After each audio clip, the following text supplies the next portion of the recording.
ওই দলের বড় নেতার মুখ থেকে বের হয়ে গিয়েছে নারীদের প্রতি কত অসম্মান।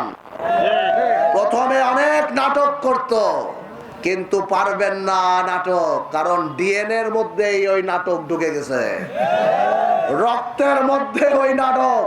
নারীদেরকে যে ওনারা সম্মান করে না, 300 আসনে একটা নারী যে প্রার্থী ওনারা দেয় নাই, নারী যেদের ওনারা বন্দি করে রাখতে চায়, সেটা আজকে বাংলাদেশের ঘরে ঘরে মানুষ জেনে গিয়েছে।